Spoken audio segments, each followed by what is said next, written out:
আছে এতিয়া আমি এই কোৱেশ্চনটো আমাৰ আছে if x equal to 164 power আছে 169 প্লাস 333 পাৱাৰ আছে 337 minus 727 পাৱাৰ আছে 726 then what is the unit digit of x মানে ইয়াৰ এখিনি কৰিলে আমি x equal কিবা এটা ওলাব এখিনি যেতিয়া আমি কৰি যাম কৰি পিনে আমি ইকুৱেল কিবা এটা পাম সেই যেটো পাম তাৰ ইউনিট ডিজিটত কি হ'ব সেটো সুধিছে আমি কি কৰিম এটো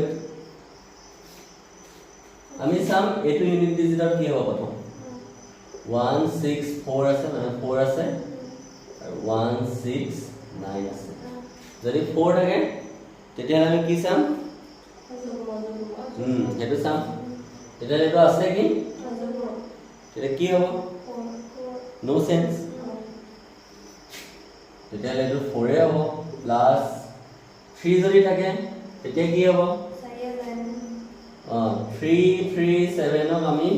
7 ক আমি 4 এ ডিভাইড কৰি চাম যেটো ৰিমাইন্ডাৰ হ'ব 3 ওপৰত পাৱাৰ কিমান হ'ব এটা আমি ডিভাইড কৰি চাম 7 আছে ন 7 4 এৰ নাম্বাৰ তো না যায় হ্যাঁ 4 এ যাবলে আমি কি লাস্টৰ এটা নাম্বাৰ যাব লাগিব হ্যাঁ লাস্টৰ নাম্বাৰ কি হ'ব 4 এ চাও প্ৰথমতে আমাৰ এটো কিমান যাব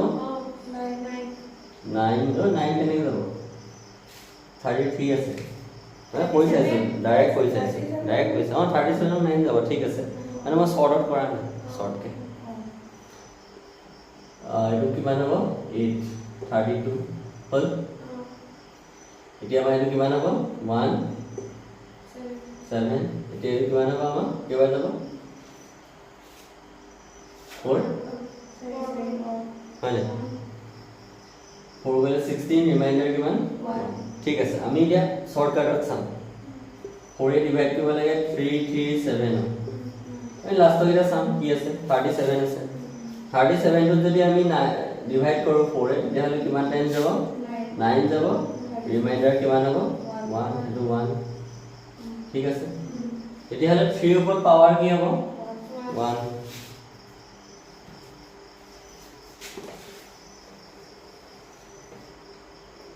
3 ওপৰত পাৱাৰ 1 নাই 3 হ'ব হয় মাইনাস নেক্সট 7 আছে পাৱাৰটো কি আছে 7 2 6 ইয়াতো আমাৰ কি হ'ব 7 থাকিলে 4 আমি চাব লাগিব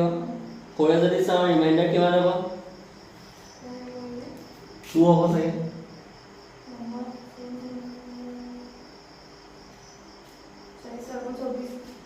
2 নহ'ব নে 4 ডিভাইড কৰি ৰিমাইন্ডাৰ 2 হ'ব গুটেটো আধা হ'ব 26 ত কৰিলে 2 এ থাকিব 4 যদি ডিভাইড কৰো গুটেটো কৰিলে 2 এ ওলাব ওলাইছে না ওলাইছে গুটেটো ওলাবই লাগিব তেতিয়াহলে 7 ৰ ওপৰত পাৱাৰ কি হ'ব 2 হয় না আৰু পাৱাৰ 2 মানে ইউনিট ডিজিট কি আহিব 4 4 7 7 49 9 আহিব তেতিয়াহলে আমি এটা প্লাস কৰি চাম এতিয়া প্লাস কৰি চালে কি হ'ব এই সব ইউনিট ডিজিট লৈছো এটো কিমান হ'ব 7 নহয় জানো এটো -9 আৰু ইয়াত কিবা সংখ্যা আছে ইয়াত কিবা আছে আৰু যেতিয়া তলত ডাঙৰ থাকে তেতিয়ালে কি কৈছিল এটো এফলবাই ধাৰ কৰিব হয় না ধাৰ কৰিলে 17 হৈ যাব 17 ৰ পৰা যদি আমি 9 মাইনাস কৰো তেতিয়ালে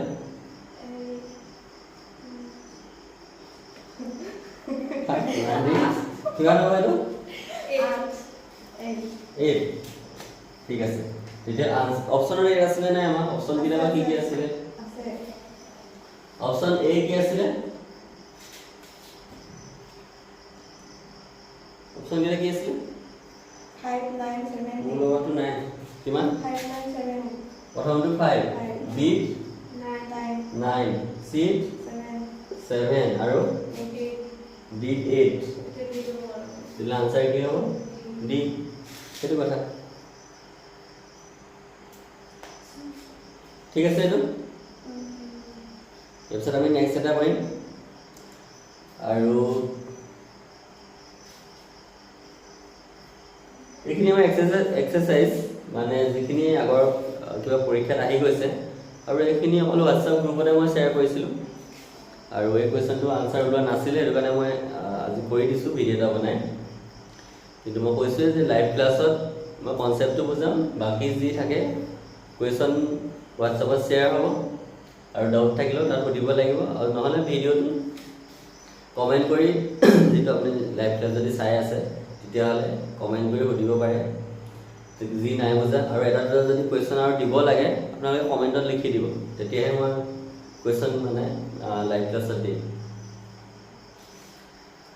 আৰু এটা কথা, কিছুমানে লাইভ ক্লাছ প্ৰথমটো পালে নেক্সট নাই পোৱা, সেইটো পাবলৈ কি কৰিব লাগিব, চেনেলটোলৈ আহি তাত কেইবাটাও অপশ্যন আছে, ভিডিঅ', প'ষ্ট, লাইভ, প্লে'লিষ্ট বুলি এনেকৈ। প্লে'লিষ্টত গ'লেও ভিডিঅ' পাব, বেষ্ট প্লে'লিষ্টত যোৱাই ভাল, আৰু লাইভত আহিলেও পাব। প্লে'লিষ্টত কি হৈছে, প্লে'লিষ্ট এতিয়া অকল মেথছ বুলি বনোৱা আছে, মেথছ পঢ়াইছোঁ কাৰণে। মেথছলৈ গ'লে তাত ক্লাছ 1, 2, 3, 4 যিমান ক্লাছ কৰিছোঁ, আজি 4টা ক্লাছ হৈ গৈছে, সেইখিনি ভিডিঅ' পাব। নেক্সট মেথছৰ ক্লাছ হ'লে মেথছৰ প্লে'লিষ্টতে পাব। নেক্সট ইয়াৰ পিছত যি ছাবজেক্ট পঢ়াম সেইটো আকৌ এক্সট্ৰা প্লে'লিষ্ট হ'ব। ভিডিঅ'ত গ'লে এই ক্লাছকেইটা নাপাব। ঠিক আছে।